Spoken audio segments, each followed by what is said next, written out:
Hi guys, welcome to revision time. आज मैं ला रही हूँ आप सभी के लिए एसएससी एमटीएस एग्जाम 2024 के 30 अक्टूबर को पूछे गए फर्स्ट शिफ्ट के क्वेश्चन की एनालिसिस वीडियो।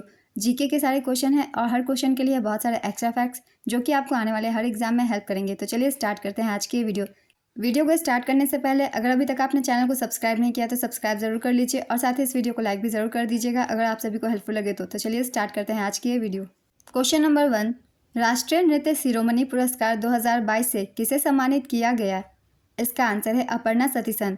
अंतर्राष्ट्रीय स्तर पर ख्याति प्राप्त कुचिपुड़ी नृत्यांगना अपर्णा सतीसन को वैश्विक स्तर पर कुचिपुड़ी के क्षेत्र में उनके योगदान के लिए जनवरी 2022 में प्रतिष्ठित राष्ट्रीय शिरोमणि पुरस्कार 2022 से सम्मानित किया गया। राष्ट्रीय शिरोमणि पुरस्कार भारत और विदेशों के उत्कृष्ट नृत्य कलाकारों और संगीतकारों को भारत के पारंपरिक शास्त्रीय कला रूपों को बढ़ावा देने और संरक्षित करने के लिए दिया जाता है। नेक्स्ट क्वेश्चन, 15वीं सदी में कमलापुरम टैंक का निर्माण किस वंश ने करवाया था? इसका आंसर है विजयनगर राजवंश। कमलापुरम टैंक का निर्माण विजयनगर राजवंश द्वारा किया गया था। यह संगम राजवंश के शासक देवराय द्वितीय द्वारा विकसित किया गया था। विजयनगर साम्राज्य की स्थापना 1336 ईस्वी में हरिहर और बुक्का ने की थी। उन्होंने अपने गुरु विद्यारण्य की प्रेरणा से विजयनगर में संगम वंश का शासन शुरू किया और हम्पी को अपनी राजधानी बनाया। विजयनगर साम्राज्य 1649 ईस्वी तक अस्तित्व में था। इस दौरान 4 राजवंशों ने शासन किया जो इस प्रकार से है। पहला है संगम वंश। इस वंश ने 1336 से 1485 तक शासन किया। दूसरा है सुलुभ वंश। सुलुभ वंश ने 1485 से 1505 ईस्वी तक शासन किया। तीसरा वंश है तुलु वंश। इस वंश ने 1505 से 1570 ईस्वी तक शासन किया। और अंतिम है अराविडु वंश। इसने 1570 से 1649 ईस्वी तक शासन किया। Next question, the God of small things उपन्यास किसने लिखा है? इसका आंसर है Arundhati Roy. The God of small things के लिए अरुंधति रॉय ने 1997 में मैन बुकर पुरस्कार जीता था। अरुंधति रॉय की अन्य पुस्तकें हैं the ministry of utmost happiness, the algebra of infinite justice, listening to grasshoppers, field notes on democracy, walking with the comrades, capitalism a ghost story, Azadi, freedom, fascism, fiction, the doctor and the saint, my seditious heart, the cost of living, broken republic, 3 essays, public power in the age of empire, power politics, the shape of the beast. ये सभी books Arundhati Roy के द्वारा लिखी गई है और इनमें से भी कुछ बुक्स पूछे जाते हैं एग्जाम में, इसलिए सभी की एक बार रिविजन कर लेंगे। नेक्स्ट क्वेश्चन, हुटारी किस राज्य का एक लोक नृत्य है? इसका आंसर है कर्नाटक। यक्षगान, हुटारी, सुग्गी, कुनीथा, करगा कर्नाटक के प्रमुख लोक नृत्यों के नाम हैं। नेक्स्ट क्वेश्चन, यंग बंगाल आंदोलन की स्थापना कलकत्ता में डैश के द्वारा की गई थी? इसका आंसर है हेनरी लुई विवियन डेरेजियो के द्वारा। ये आंदोलन 1826 से 1832 तक चला था। हेनरी लुई विवियन डेरेजियो ने साल 1826 में कोलकाता के हिंदू कॉलेज में अंग्रेजी साहित्य और इतिहास पढ़ाना शुरू करके यंग आंदोलन की शुरुआत की थी। डेरेजियो एक अंग्रेज भारतीय कवि और क्रांतिकारी विचारक थे। वे बंगाल के युवकों के बीच पश्चिमी शिक्षा और विज्ञान का प्रसार करने वाले पहले भारतीय शिक्षकों में से एक थे।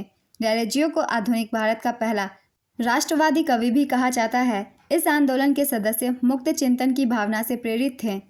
इस आंदोलन के सदस्यों ने पार्टेनान और हिंदू पायनियर नाम की 2 पत्रिकाएं प्रकाशित की थी। इस आंदोलन के सदस्यों ने वनों की कटाई को रोकने के लिए गांव के पुरुष और महिलाओं के साथ मिलकर पेड़ लगाए थे। इस आंदोलन की वजह से केंद्र सरकार ने वन संरक्षण अधिनियम बनाया था।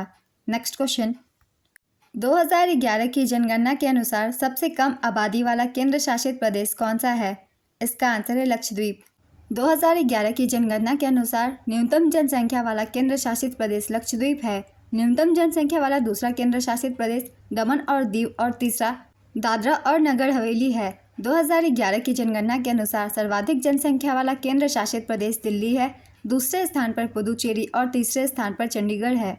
2011 की जनगणना के अनुसार न्यूनतम जनसंख्या वाला राज्य सिक्किम है। यहाँ की आबादी 6 लाख है और सर्वाधिक जनसंख्या वाला राज्य उत्तर प्रदेश है। यहाँ की आबादी 20 करोड़ है। हाल ही में मैंने कुछ दिनों पहले जनगणना 2011 की वीडियो डाली हुई है। अगर आप रिवीजन करना चाहते हैं तो उस वीडियो को देख सकते हैं। ये सारे क्वेश्चंस उस वीडियो में शामिल किए गए हैं। नेक्स्ट क्वेश्चन, भारतीय तटरक्षक बल के 25वें महानिदेशक कौन बने थे? इसका आंसर है राकेश पाल।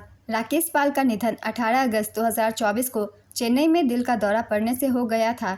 भारतीय तटरक्षक बल के वर्तमान महानिदेशक परमेश शिवमणि हैं। ये 26वें महानिदेशक हैं। भारतीय तटरक्षक बल की स्थापना 1 फरवरी 1977 को हुई थी और औपचारिक रूप से 18 अगस्त 1978 को तटरक्षक अधिनियम 1978 के तहत इसे संघ के एक स्वतंत्र सशस्त्र बल के रूप में स्थापित किया गया था। आईसीजी का मुख्यालय नई दिल्ली में है। यह रक्षा मंत्रालय के प्रशासनिक नियंत्रण में काम करता है। इसका आदर्श वाक्य है वयम रक्षामः, यानी हम रक्षा करते हैं। यह दुनिया का चौथा सबसे बड़ा तटरक्षक बल है। हर साल 1 फरवरी को भारतीय तटरक्षक दिवस मनाया जाता है। नेक्स्ट क्वेश्चन, सांपों के डर को क्या कहा जाता है? इसका आंसर है ओफिडियोफोबिया। जानवरों और प्रकृति के रिश्ते के अध्ययन को क्या कहते हैं? इसका आंसर है इकोलॉजी। कैची स्टाइल और वेस्टर्न रोल दोनों तकनीकों का इस्तेमाल किस खेल में किया जाता है? इसका आंसर है ऊंची कूद हाई जंप में। कैची स्टाइल का प्रयोग ऊंची कूद, कुश्ती, फुटबॉल, स्विमिंग और दौड़ में भी किया जाता है। नेक्स्ट क्वेश्चन, उद्योग मंडल नहर किस राष्ट्रीय राजमार्ग का हिस्सा है? इसका आंसर है राष्ट्रीय जलमार्ग 3। कुछ प्रमुख राष्ट्रीय जलमार्गों के नाम मैं आप सभी को बता देती हूँ जो कि एग्जाम में ज़्यादातर पूछे जाते हैं। राष्ट्रीय जलमार्ग 1 प्रयागराज से हल्दिया तक गंगा भगीरथी हुगली नदी पर स्थित है। राष्ट्रीय जलमार्ग 2 सादिया से धुबरी तक ब्रह्मपुत्र नदी पर स्थित है। राष्ट्रीय जलमार्ग 3 कोल्लम से कोटापुरम तक है, पश्चिमी तट नहर और चंपकारा नहर पर स्थित है। राष्ट्रीय जलमार्ग 4 काकीनाडा से पुदुचेरी तक बकिंघम नहर पर स्थित है। नेक्स्ट क्वेश्चन, 2023 में भारत के केंद्रीय सतर्कता आयुक्त कौन बने थे? इसका आंसर है प्रवीण कुमार श्रीवास्तव। प्रवीण कुमार श्रीवास्तव भारत के वर्तमान केंद्रीय सतर्कता आयुक्त हैं। उन्होंने 29 मई 2023 को केंद्रीय सतर्कता आयुक्त के रूप में शपथ ली थी। केंद्रीय सतर्कता आयोग में एक केंद्रीय सतर्कता आयुक्त, अध्यक्ष और अधिकतम 2 सतर्कता आयुक्त सदस्य हो सकते हैं। सतर्कता आयुक्त का कार्यकाल 4 साल या फिर पदधारी के 65 साल की उम्र तक का होता है। सीवीसी का अपना सचिवालय है। इस आयोग के गठन की सिफारिश संथानम समिति द्वारा की गई थी। सीवीसी का गठन 11 फरवरी 1964 को हुआ था। श्री नेतुर श्रीनिवास राव, जो स्वतंत्रता सेनानी और मैसूर राज्य के उच्च न्यायालय के मुख्य न्यायाधीश थे, दिनांक 19 फरवरी 1964 को प्रथम सतर्कता आयुक्त बने। नेक्स्ट क्वेश्चन, 2 कोयले के टुकड़े को 2 भागों में काटा जाता है और दूसरे को जलाया जाता है तो उनमें कौन सा परिवर्तन होता है? इसका आंसर है भौतिक परिवर्तन और रासायनिक परिवर्तन। कोयले के 2 टुकड़ों में से एक को 2 भागों में काटने पर भौतिक परिवर्तन होता है, जबकि दूसरे को जलाने पर रासायनिक परिवर्तन होता है। नेक्स्ट क्वेश्चन, गंगूबाई हंगल किससे संबंधित है? इसका आंसर है हिंदुस्तानी शास्त्रीय संगीत से। गंगूबाई हंगल हिंदुस्तानी शास्त्रीय संगीत की ख्याल शैली से जुड़ी एक प्रसिद्ध गायिका थी। उन्हें 1972 में पद्म भूषण, 1973 में संगीत नाटक अकादमी पुरस्कार और 2002 में पद्म विभूषण से सम्मानित किया जा चुका है। गंगूबाई हंगल की आत्मकथा का नाम नन्ना बदुकीना हादू मेरे जीवन का गीत है। नेक्स्ट क्वेश्चन, मामल्लापुरम उत्सव किस राज्य का त्यौहार है? इसका आंसर है तमिलनाडु। मलपुरम उत्सव केरल के मलपुरम जिले में मनाया जाता है। नेक्स्ट क्वेश्चन, निम्नलिखित में से किस नदी का मुहाना कर्क रेखा के उत्तर में स्थित है? इसका आंसर है माही नदी। कर्क रेखा के उत्तर में माही नदी बहती है। माही नदी भारत की एकमात्र ऐसी नदी है जो कर्क रेखा को 2 बार काटती है। माही नदी मध्य प्रदेश के धार जिले से निकलती है और विंध्य पर्वत श्रेणी से होकर गुजरती है। यह मध्य प्रदेश के रतलाम और झाबुआ, राजस्थान के बांसवाड़ा और गुजरात के माही सागर जिलों से होकर बहती है। यह खंभात की खाड़ी से होकर अरब सागर में गिरती है। भारत में कर्क रेखा 8 राज्यों से होकर गुजरती है, जिनके नाम मैं आप सभी को बता रही हूँ। इन सभी को याद रखिएगा। गुजरात के जसदान से होकर ये गुजरती है, राजस्थान के कालिंजर से होकर, मध्य प्रदेश के शाजापुर से होकर, छत्तीसगढ़ के सोनहट से होकर, झारखंड के लोहरदगा से, पश्चिम बंगाल के कृष्णनगर से, त्रिपुरा के उदयपुर से और मिजोरम के चंफाई से होकर गुजरती है। इन 8 राज्यों से होकर कर्क रेखा भारत में गुजरती है। तो आज की एनालिसिस वीडियो कंप्लीट होती है फ्रेंड्स। अगर आप सभी को ये वीडियो हेल्पफुल लग रही हो तो वीडियो को लाइक ज़रूर कर दीजिएगा और साथ ही चैनल भी सब्सक्राइब कर लीजिए। इस तरीके की एनालिसिस वीडियो आपको आने वाले हर एग्जाम के लिए मिलते रहेंगे। फिर मिलते हैं अगली वीडियो के साथ। आप सभी को आने वाले एग्जाम के लिए ऑल द बेस्ट।